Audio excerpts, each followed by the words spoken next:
vous inspirer d'une façon ou d'une autre. Donc, je vous présente juste quelques points. L'Esprit Saint et votre personnalité et surtout la situation dans laquelle vous êtes, ça peut changer également. Numéro 1, comment étudier la Bible? Il faut étudier la Bible. On nécessite une approche méthodique, réfléchie et pas aléatoire. J'explique. Il arrive des fois, souvent, que quelqu'un peut ouvrir la Bible. Tout d'un coup, dit, je vais voir si Dieu me parle, ferme les yeux, ouvre la Bible et met le point comme ça, comme si on jouait de la loterie. Et puis, oh, le Seigneur vient de me parler. Ne faites pas ça. Ça, c'est de la superstition. Parce que des fois, sûrement, si vous l'avez déjà fait, vous avez vu, des fois, le doigt va tomber sur un verset qui dit « Répands de tes péchés tout de suite ». Et puis tu dis « Non, non, ça, c'est pas Dieu, je vais tourner de l'autre côté ». Et tu cherches toujours un verset qui est plus doux, qui te donne les bénédictions. Donc, il faut éviter d'approcher la Bible de cette façon. Ce n'est pas une roulette. Amen. Alors, quand on parle d'étudier la Bible, il faut choisir une version de la Bible avec laquelle vous êtes confortable, ou même deux fois, pourquoi pas une ou deux versions. Parce que vous avez sûrement remarqué souvent, certaines versions vont rendre compte du contexte différent de l'autre. Par exemple, la version du Semeur que j'utilise en français, elle est plus contemporaine. Pour moi, j'aime ça, c'est simple. D'autres personnes vont préférer Louis II ou plusieurs autres versions. En tout cas, choisissez la version qui vous va et aussi ayez un dictionnaire. Vous savez, bien vrai que nous avons des versions en français, en anglais, différentes langues, le contexte du langage premier est différent des fois dans son interprétation. Donc, avoir des dictionnaires vous permet de voir un peu le contexte dans lequel c'était écrit en hébreu, qu'est-ce qui était dans la pensée de l'écrivain, et ainsi de suite. Donc, choisissez des versions de Bible qui vous vont et aussi des dictionnaires correspondants pour vous utiliser à approcher la parole de façon claire. Amen. Numéro 2, je recommande de commencer toujours par la prière ou une petite louange. Pourquoi? Parce que la Bible n'est pas un livre de biologie, ni de physiologie, ni d'anatomie. La Bible, c'est un livre qui contient les Écritures saintes. C'est un livre pour la vie. Alors, quand vous l'approchez, il faut l'approcher de façon à, je dirais, préparée. Ton cœur doit être préparé. Rappelez-vous de la parabole du semeur. Il faut que ton cœur soit cultivé, que ton cœur soit arrosé, soit prêt pour recevoir les semences que tu vas recevoir à travers la parole. Donc, une petite prière pour vraiment se recueillir devant Dieu, s'ouvrir à lui pour qu'il puisse nous parler et comprendre ce qu'il nous dit. Donc, ça aussi, c'est un point que j'aimerais recommander. Numéro 3, ayez un plan de lecture ou une approche d'étude. Ça veut dire quoi? On peut utiliser la Bible de plusieurs façons. Une des façons, c'est thématique. Donc, vous pouvez prendre un thème, par exemple, sur la colère ou sur le pardon, faire une recherche et voir tous les différents versets où on parle du pardon, ainsi de suite. Donc, c'est un thème que vous amenez et vous étudiez la Bible basée sur ce thème.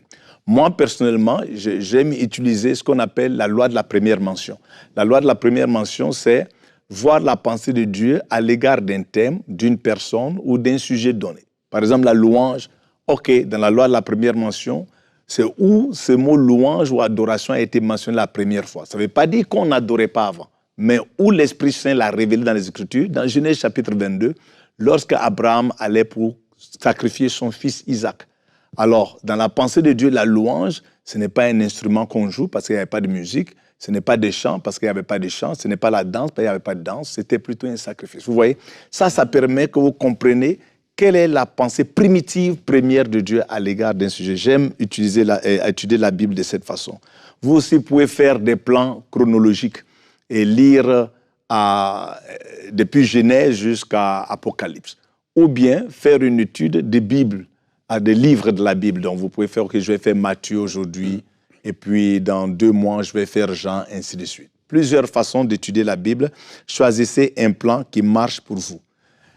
J'aimerais aussi recommander la lecture chronologique. Chronologique voulant dire pas seulement de Genèse à Exode jusqu'à Apocalypse, mais comment est-ce que la Bible a été écrite chronologiquement. Je donne un exemple. Dans la Bible chronologique, le premier verset n'est pas « Au commencement, Dieu créa ».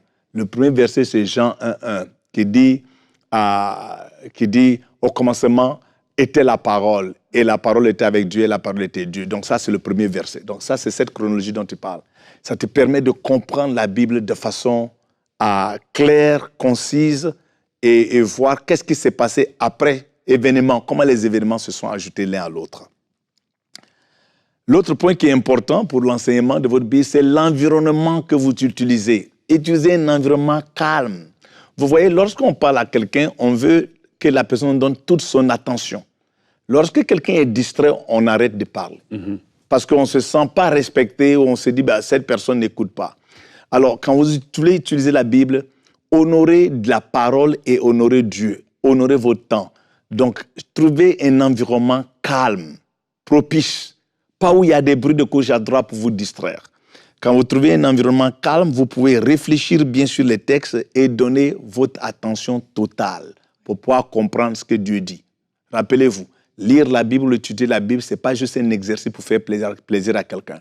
C'est cultiver une communion avec le Dieu en qui vous avez cru. Donc, toujours en attendant un message de lui à votre égard. L'autre point qui est important, c'est de prendre des notes. Car Dieu parle par sa parole. Quand tu lis la Bible, elle doit te parler. Et j'aimerais prendre ce temps pour parler à nous qui sommes des prédicateurs et des ministres de Dieu.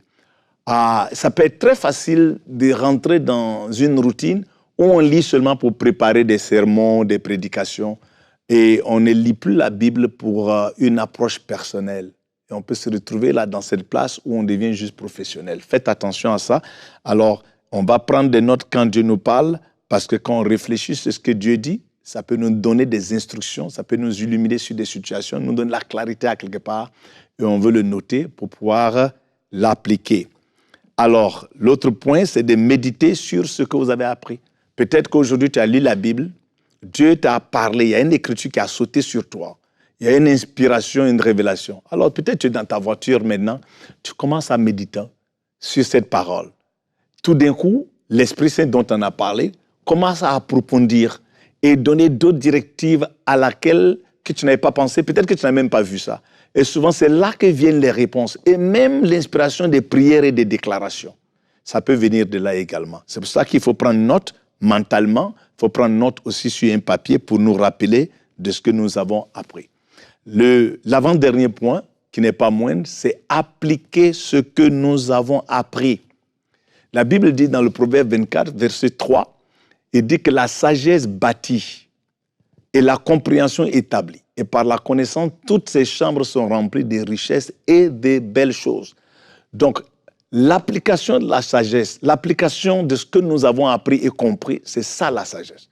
Donc, nous ne devons pas être seulement des écouteurs ou des gens qui entendent la parole, nous devons être des personnes qui appliquent la parole, qui font la parole. Et c'est ça qui nous rend sage. Tu peux avoir toutes les informations, mais si tu ne les appliques pas, tu n'as pas de fruits. Alors que dans ces royaumes, c'est les résultats qui commandent. Notre foi doit porter des fruits. Elle ne doit pas être juste des intentions. Alors, pour pouvoir porter des fruits, pour pouvoir montrer quelque chose, comme Matthieu chapitre 5 dit, que laissez que nos bonnes œuvres soient visibles au monde pour qu'eux ils voient nos bonnes œuvres et glorifient notre Père qui est dans les cieux. Donc c'est pour ça que c'est important d'appliquer ce que nous apprenons. Et dernier point, soyons constants dans l'étude de la Bible. Aujourd'hui, vous et moi, on peut être très excités à rentrer dans l'étude parce qu'on a des problèmes. On a des problèmes, on cherche une solution. Et il n'y a rien de mal à ça. Nous devons envoyer nos besoins devant son trône de grâce parce que Jésus a ouvert un chemin pour nous par son sang. Mais on ne veut pas que ça soit seulement des situations difficiles où nous cherchons des solutions qui vont nous pousser à aller étudier la Bible. La Bible, c'est la parole de Dieu. Et vous le savez, vous et moi, nous mangeons, on a le déjeuner, on prend le souper. On n'attend pas que quelqu'un nous dise « va prendre le souper ». Ton ventre te parle et tu vas prendre le souper. Quand tu as faim, tu n'as pas besoin d'un ange pour venir te dire « oh, tu sais, tu as faim maintenant, il faut maintenant manger ». Non, tu sais que tu as faim.